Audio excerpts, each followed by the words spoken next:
Chapter 8. Starting your own business. Now more than ever, the desire to be an entrepreneur and own your own business has grown tremendously. Since the start of the pandemic, applications for new businesses have gone up over 20%.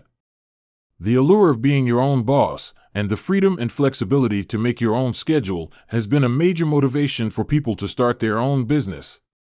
That said, starting a business can be challenging. Studies have shown 50% of small businesses fail within the first 5 years. Whether due to lack of funds, poor planning, or simply bad timing, entrepreneurship has its risks. However, don't let this scare you away from entrepreneurship. Creating a successful business may take work, but with the proper planning, it is achievable. Below are 5 things to consider before starting your own business. Use them as a guide as you begin your journey to becoming an entrepreneur. 5 things to consider before starting your own business. Number 1. Why do you want to start a business? This is the most important question to ask. Why do you want to be a business owner? Is it the money, the freedom, your family, or some other reason? This will be important when deciding what type of business to start. For example, if you are in it for the money, you may want to stay away from businesses with low profit margins. Likewise, if you are looking to have more freedom, you may not want to start a business that requires you to actively manage it. I would also recommend you find something you enjoy. Ask yourself, what would you do if money wasn't an issue? Think about what motivates and inspires you. Having a passion for what you are doing will greatly improve your chances of creating a successful business. Number 2. Will it be full-time or a side hustle? These days, everyone seems to have a side hustle. A side hustle is a great way to make extra money. The other great thing about a side hustle is they often turn into full-time businesses. Regardless, whether you are starting a side hustle or a full-time venture, it is important to know the difference. That said, a side hustle typically demands less of your time. Side hustles also tend to generate immediate profits, but have less potential for growth. On the other hand, a full-time venture will require a lot more of your time. It may also take longer to see a return on your investment. However, a full-time venture will have a greater potential for growth and can be sustained long-term. Keep this in mind when starting your new venture. It will play a big part in how you plan and prepare. Number 3. What are you good at? Again, having a passion for the business you start will greatly improve your chances of being successful. Understanding what your strengths are will also help you achieve success. It sounds simple, but you would be surprised how many people start businesses they know nothing about. Not to say you can't be successful trying something new, but it is much easier if you have some experience. It also helps if the business aligns with your personality. For example, if you are an introvert, it may be a challenge to start a business rooted in sales. Likewise, if you are an extrovert, you may find it hard to sit at a computer all day. That said, I recommend you conduct a self-assessment. Identify your strengths and weaknesses and try your best to craft your business around them. Number 4. How much money do you have to risk? You must decide the amount of money you want to invest in your new business. Some businesses, especially online, can be started with little to no money. Others can take hundreds of thousands of dollars to start. Either way, decide how much you are going to start with. Once you have an amount, start researching what businesses match your budget. Remember, it not only costs to start a business, but it also costs to maintain it. Create a budget for the first year of business and set aside a contingency fund for any unexpected costs. Number 5. Do you want to provide a service or a product?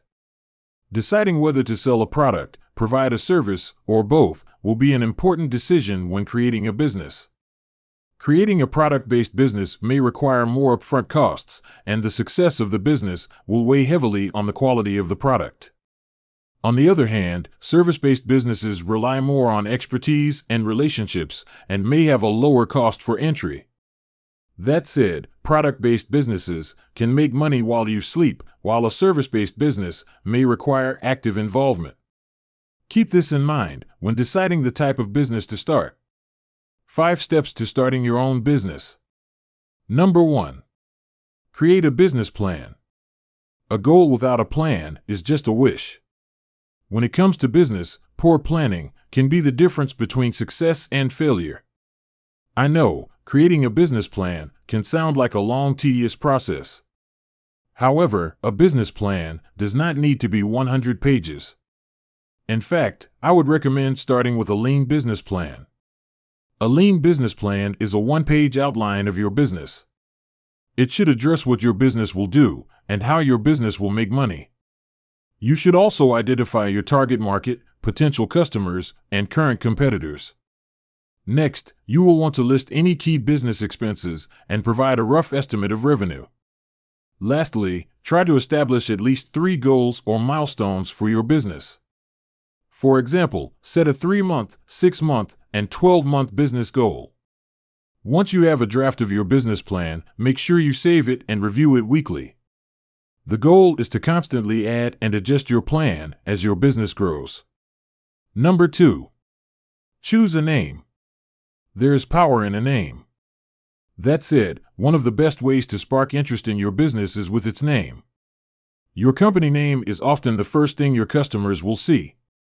In today's age of social media, your business name may be as important as the product or service you are selling. The right name will elevate your business, however, the wrong name can hurt it. You should always think long-term when creating a name for your business. Try to avoid location-specific names or names that could be offensive. You want the name to be able to grow with your business. That's because your name will carry your business's reputation and in some cases be its calling card. Do your best to create an authentic, memorable, and web-friendly name that represents your business's image and mission. Number 3. Register your business. Registering your business will make it legal and protect your brand. You can create a corporation, LLC, or other business entity by filing with your state's business agency.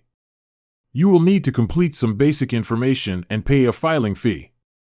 Once you complete the registration, the state will send you a certificate that you can use to apply for a tax ID and open a bank account.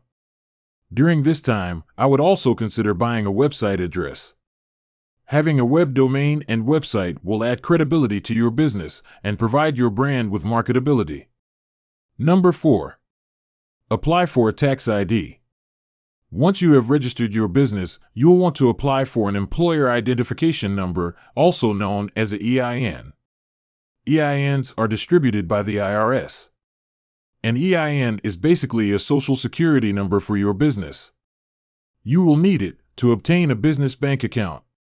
You will also need it to apply for a business credit card, obtain a business loan, and file taxes. The process is free, and if you complete the application online, you can get your EIN immediately. Number 5. Open a bank account. Opening a business bank account is not a requirement. However, as your business begins to grow, it will become increasingly important. With that said, I would recommend doing it from the start. Having a separate account will help you organize your finances. Using your personal account for business transactions can make it difficult to account for your business spending versus your personal. Having a separate account will allow you to easily track your business expenses, payments, and receipts. Opening a business account will also add a level of credibility. In fact, it can even help build credit history for your business. All you need is an ID, EIN number, and your business registration information.